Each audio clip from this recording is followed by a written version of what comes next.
नमस्कार मित्रों, स्वागत है आपका न्यूज़ 24 प्राइम के टॉक शो सुनी सीरीज में। मित्रों, आज चर्चा का विषय लव जिहाद। लव जिहाद इसलिए चर्चा का विषय है कि असम के बाद से भाजपा शासित हर प्रदेश ने लव जिहाद पे कानून लाने की बात की है। प्रश्न ये है कि क्या ये वास्तव में एक गंभीर विषय है या इसको विषय बनाया जा रहा है।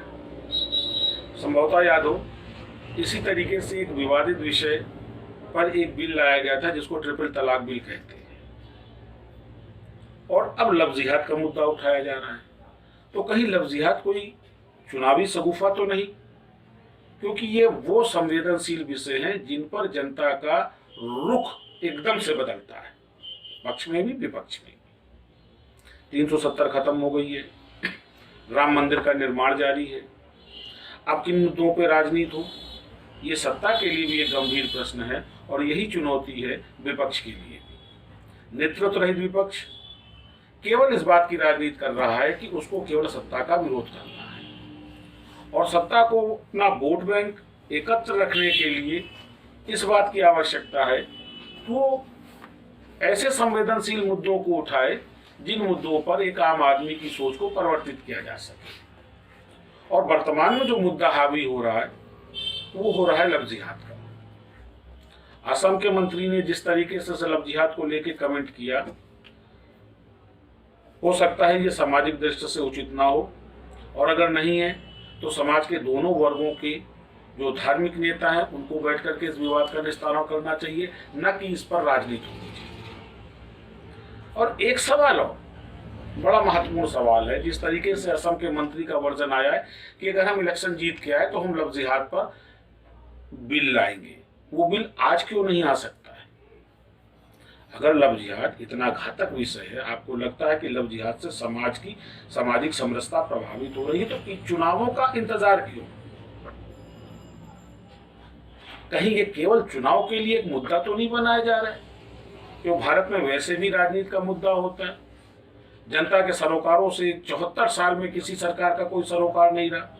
ना आज शिक्षा पे बात हो रही है, ना रोजी रोजगार पे बात हो रही है, ना नौकरी पे बात हो रही है, ना स्वास्थ्य पे बात हो रही है।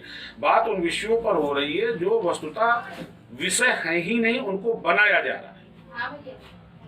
अगर हम ट्रिपल तलाक की बात करें तो इस्लामिक नजरिए से वो 3 बार का तलाक कहना वैसे ही वो जो था गैर इस्लामिक था, उसमें बिल लाने की जरूरत क्या थी। इस बात में तो आवश्यकता थी कि मुस्लिम समुदाय को इस बाबत जागरूक किया जाता कि शरई नियमों के अनुसार तलाक किन स्थितियों में कितने टाइम पीरियड में कैसे दिया जाता है। ये कोई नेशन इशू नहीं था कि फोन पे आपने तलाक कहा, तलाक हो गया। इस बाबत इस्लाम क्या कहता है, इस्लामी रवायतें क्या बोलती है, इस बाबत शरीयत क्या बोलती है, इस बात को लेकर के दीनी जो रिप्रेजेंटेटिव्स हैं, जो इस्लामिक स्कॉलर्स हैं, उनको आना चाहिए। केंद्र सरकार के हस्तक्षेप का मुद्दा नहीं था। अब कमोबेश वही स्थिति लव जिहाद की है। हालिया सुप्रीम कोर्ट के एक जजमेंट में क्लियर हो चुका है कि 2 वयस्क अपनी मर्जी से बिना किसी कंडीशन के शादी करने के लिए स्वतंत्र हैं। तो ऐसी स्थिति में जबकि सुप्रीम कोर्ट इस बात को बोल रहा है, हाई कोर्टों के वर्जन से लव जिहाद को लेकर के आ चुके, यहाँ तक कि जिन 14 केसों की जांच यूपी एसआईटी ने की है उसमें भी ना तो फॉरेन इन्वॉल्वमेंट सामने आया है लव जिहाद का, ना कोई पॉलिटिकल इन्फ्लुएंस सामने आया है लव जिहाद का। तो फिर लव जिहाद को मुद्दा क्यों बनाया जा रहा है। इसके पक्ष में भी आप सोशल मीडिया को देखिए किस तरह ट्रोल हो रहा है लव जिहाद, पक्ष में भी विपक्ष में भी। तो ये कहीं एक शगुफा तो नहीं तैयार किया जा रहा है आने वाले चुनावों के लिए, क्योंकि ऐसा मैटर है जिसको लेकर के जनता की संवेदनाएं, जनता के भाव एकदम से उद्वेलित होते हैं। उस उद्वेलना में टकराव भी होते हैं, और टकराव के बाद जो माहौल बनता है वो वोट बैंक को डेवलप करता है। कुछ पक्ष में जाएंगे, कुछ विपक्ष में जाएंगे, और 2-3% न्यूट्रल रहेंगे। जो न्यूट्रल रहेंगे उनकी कोई अकाउंटेबिलिटी नहीं हो। जो पक्ष विपक्ष है वो डिसाइड करेगा कि आने वाले समय में सरकार किसकी होगी। विरोध करके भारत में शासन चलाना किसी भी पार्टी के लिए सरल नहीं है। और जहां तक बार बार ये क्लेम करना कि हम एक वर्ग विशेष को भारत से पृथक कर देंगे, भारत से अलगाव में ला देंगे, वो भी इतना सरल नहीं है, क्योंकि जो हमारी अल्पसंख्यक आबादी है वो कमोबेश 22 से 27% की है। तो 30 से 32 करोड़ आदमियों को आप विलग नहीं कर सकते, सिवाय इसके कि एक दुराभाव का भाव डाल दे समाज के अंदर, एक अलगाव की सोच पैदा कर सके। और ये बात अल्पसंख्यक समाज को भी समझनी चाहिए कि 78% 75% का विरोध करके वो समाज भी यहां खुशहाल नहीं रह सकता जैसे पहले था।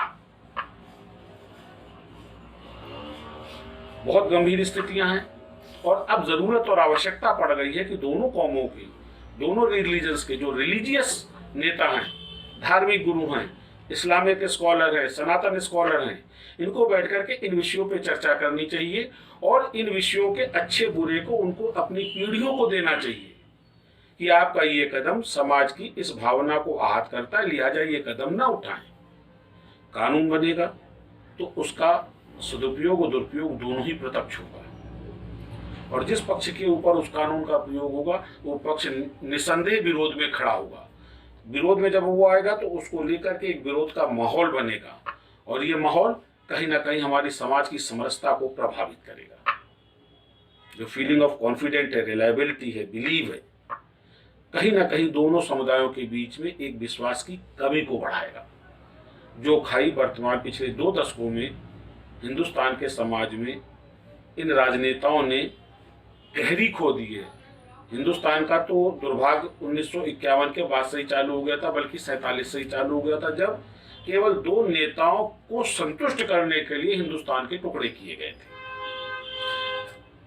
1947 के बंटवारे से केवल 2 नेताओं को फायदा हुआ था। दोनों मरहूम है, इसलिए उनका नाम लेना उचित नहीं। किसी जनता का फायदा नहीं हुआ। जनता निर्दोष थी और बेवजह मारी गई।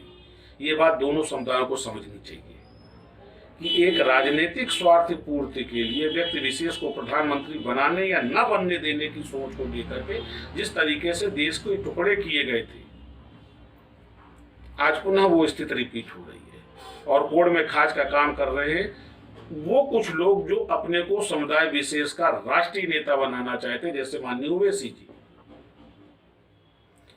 बड़ा गंभीर विषय है और सोचने वाला कि जिस कौम से 5-5 शिक्षा मंत्री रहे हों केंद्र में, आज उस कौम में पढ़ाई की कमी। तो कहाँ थे कौम के रहबर और कहाँ हैं? जबकि इस्लाम वो दीन है जो कहता है कि अगर इल्म के लिए चीन जाना पड़े तो चीन जाइए। क्यों नहीं जा पा रहे हैं? क्योंकि ये चाहते ही नहीं कि समाज जो है, मुस्लिम समाज पढ़ लिख करके स्वावलंबी हो, सशक्त बन करके देश में, समाज में समक्ष आए। यहाँ जब जितना ज्यादा जिहालत होगी उतना ही इनकी राजनीति मजबूत होगी। ये बात अब मुस्लिम समाज को भी समझनी चाहिए और हिंदू समाज को भी इस बात पर गौर करना चाहिए कि हम बेजा उनके समाज के मुद्दों में हस्तक्षेप ना करें।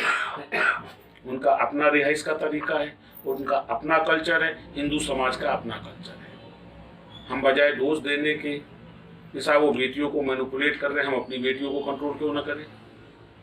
हम अपनी बेटियों को क्यों ना इस बात के लिए शिक्षित करें कि आप दूसरे रिलीजन में जा रही हैं जिनका कल्चर हमसे बिल्कुल अलग है, आप वहाँ सुख से रह पाएंगी या नहीं रह पाएंगी, या उनकी शादी के बाद उसके दुष्परिणाम क्या होंगे? ये कानून की बात नहीं है, ये बात है समाज में उस समरसता को स्थापित करने की। हम आप ऐसे ही चर्चा करते रहेंगे। आप हमारा चैनल लाइक करें और हमको सब्सक्राइब करें। नमस्कार।